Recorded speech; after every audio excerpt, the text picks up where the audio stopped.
Welcome to Shaima's little world. നിങ്ങൾക്കെല്ലാവർക്കും ഒരിക്കൽ കൂടി സ്വാഗതം. ഞാൻ ഇന്നിവിടെ ചക്ക കൊണ്ടുള്ള 2 വിഭവങ്ങളായ ചക്കടയും ചക്കപ്പായസമാണ് നിങ്ങൾക്ക് കാണിക്കുന്നത്. അപ്പോൾ നിങ്ങളെല്ലാവരും ഉണ്ടാക്കി നോക്കണം. എൻ്റെ ചാനൽ ആദ്യമായിട്ടാണ് കാണുന്നതെങ്കിൽ ഒന്ന് സബ്സ്ക്രൈബ് ചെയ്യുക, ലൈക്ക് ചെയ്യുക, ഫ്രണ്ട്സിനൊക്കെ ഷെയർ ചെയ്യുക. ഇനി നമ്മളിവിടെ ചക്ക എടുത്തു വെച്ചത്, ഇത് ചക്ക വേവിച്ച് കുക്കറിലിട്ട് വേവിച്ച് തണുത്തതിന് ശേഷം മിക്സിയിലിട്ട് നന്നായിട്ട് അരച്ച് വെച്ചിട്ടുള്ളതാണ്. പഴഞ്ചക്കയാണ് ഞാൻ എടുത്തിട്ടുള്ളത്. വരിക്കച്ചക്ക വേണമെങ്കിലും നമുക്കിതുപോലെ തന്നെ ചെയ്തെടുക്കാം. ഇനി ഇത് വെച്ചിട്ടാണ് നമ്മൾ ഇന്നത്തെ 2 വിഭവങ്ങളും ഇവിടെ തയ്യാറാക്കുന്നത്. ഇപ്പോൾ ഞാനതിൽ വലിയൊരു പാത്രം ചക്ക വേവിച്ചതെടുത്തിട്ടുണ്ട്. അതിലേക്ക് നമ്മൾ 5-6 അച്ച് ശർക്കര ഉരുക്കി അരിച്ചൊഴിച്ചിട്ടുണ്ട്. എന്നിട്ട് തേങ്ങയുടെ 2-ാം പാലും ചേർത്തിട്ടുണ്ട്. ഇത് തേങ്ങയുടെ 1-ാം പാൽ നമ്മൾ മാറ്റി വയ്ക്കുക, അവസാനം നമുക്ക് ചേർത്ത് കൊടുക്കേണ്ടതാണ്. അപ്പോൾ ഇനി ഇത് നമ്മൾ അടുപ്പത്ത് വെച്ചിട്ട് നന്നായിട്ടൊന്ന് വേവിച്ചെടുക്കണം. ആ പാലും ശർക്കരയും ചക്കയെല്ലാം കൂടെ ഒന്ന് നന്നായിട്ട് മിക്സായി കിട്ടണം. അപ്പോൾ അത് നമ്മൾ അടുപ്പത്ത് വെച്ച് നന്നായിട്ടൊന്ന് തിളച്ച് വരണം. നന്നായിട്ട് തിളച്ച് വരുന്നുണ്ട്. അപ്പോൾ ഇനി നമുക്കിതിലേക്ക് ഏലക്ക പൊടിച്ചതും കൂടെ ഒരു ഫ്ലേവറിന് വേണ്ടി ചേർത്ത് കൊടുക്കുക. ഏലക്കയും കൂടെ ചേർത്ത് കൊടുത്ത് നന്നായിട്ടൊന്ന് വേവിച്ച് വെള്ളം വറ്റി വരണം. നമ്മൾ വെള്ളം വറ്റി വന്നതിന് ശേഷമാണ് തേങ്ങയുടെ 1-ാം പാൽ ഇതാ ചേർത്ത് കൊടുക്കുകയാണ്. എന്നിട്ട് ഇനി ഇത് തിളയ്ക്കൊന്നും വേണ്ട, ഒന്ന് നന്നായിട്ടൊന്ന് മിക്സ് ചെയ്തെടുത്താൽ മതി. നമ്മുടെ ചക്കപ്പായസം റെഡി ആയിട്ടുണ്ട്. ഇനി നമുക്കിത് ഒന്ന് ഗാർണിഷ് ചെയ്യാൻ വേണ്ടിയിട്ട് ഒരു 2 സ്പൂൺ നെയ്യ് ഒഴിച്ച് അതിലേക്ക് തേങ്ങാക്കൊത്ത് ചേർത്തിട്ട് നന്നായിട്ടൊന്ന് വറുത്തെടുക്കണം. നല്ല ബ്രൗൺ നിറമാവുമ്പോൾ നമുക്കത് പായസത്തിലേക്ക് ചേർത്ത് കൊടുക്കാം. അത് പായസത്തിന് നല്ലൊരു ടേസ്റ്റ് കൊടുക്കും. ഇടയ്ക്ക് ഈ തേങ്ങാക്കൊത്തും കൂടെ കടിക്കുമ്പോഴാണ് പായസത്തിന് അതിൻ്റേതായ ഒരു രുചി കിട്ടുന്നത്. അപ്പോൾ നമുക്കിത് നന്നായിട്ടൊന്ന് ഇളക്കി യോജിപ്പിച്ച് കൊടുക്കാം. നമ്മുടെ ചക്കപ്പായസം ഇപ്പോൾ റെഡി ആയിട്ടുണ്ട്.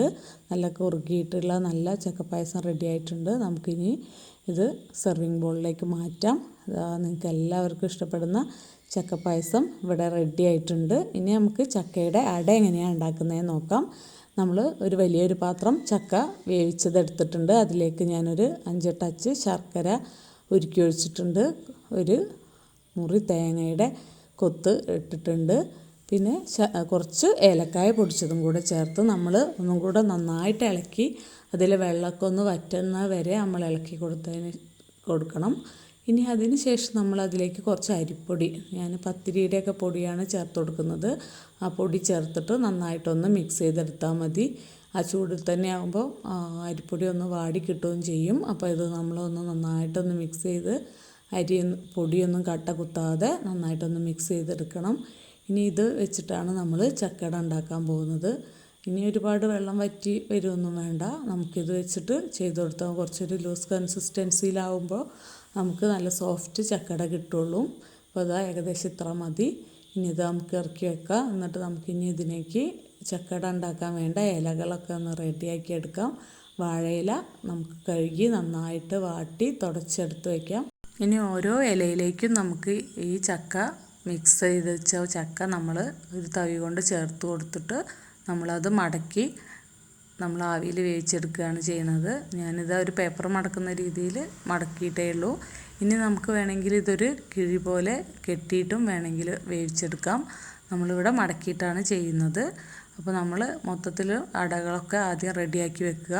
ഇനി ഇത് നമുക്ക് അപ്പച്ചെമ്പിൽ ആവിയിൽ വേവിച്ചെടുക്കുകയാണ് വേണ്ടത്. അപ്പച്ചെമ്പിൽ നമ്മൾ ആവശ്യത്തിന് ഇഡ്ഡലി ചെമ്പാണ് ഞാനിവിടെ എടുത്തിട്ടുള്ളത്. അതിൽ നമ്മൾ ആവശ്യത്തിന് വെള്ളം ഒഴിക്കണം. ഒരു അരമണിക്കൂറെങ്കിലും നമുക്ക് വേവിക്കണം.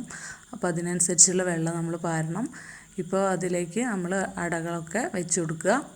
ഒരു 10 അട ഒരു സമയം പുഴുങ്ങിയെടുത്താൽ മതി. കൂടുതലാവുമ്പോൾ അത് വെന്ത് കിട്ടാൻ താമസം വരും. പിന്നെ അട കുറച്ച് കട്ടിയുള്ളതും അല്ലേ. അപ്പോൾ നമ്മൾ 10 വീതമൊക്കെ വെച്ചെടുത്താൽ മതി. ഈ പച്ച നിറമൊക്കെ മാറി വരുന്നതാണ് അതിൻ്റെ ഒരു പാകം. ഇപ്പോൾ ഇതാ നമ്മളെ ചക്കടയൊക്കെ നന്നായിട്ട് റെഡി ആയിട്ടുണ്ട്. ഇപ്പോൾ ചൂടോടെ തന്നെ ഞാൻ നിങ്ങൾക്ക് മുറിച്ച് കാണിക്കാം. നല്ല സോഫ്റ്റാണ് ഈ ചക്കട. നമ്മൾ ആദ്യത്തെ ദിവസം അല്ല അടുത്ത ദിവസത്തേക്കാണ് ഒന്നുകൂടെ ടേസ്റ്റ് കൂടുക.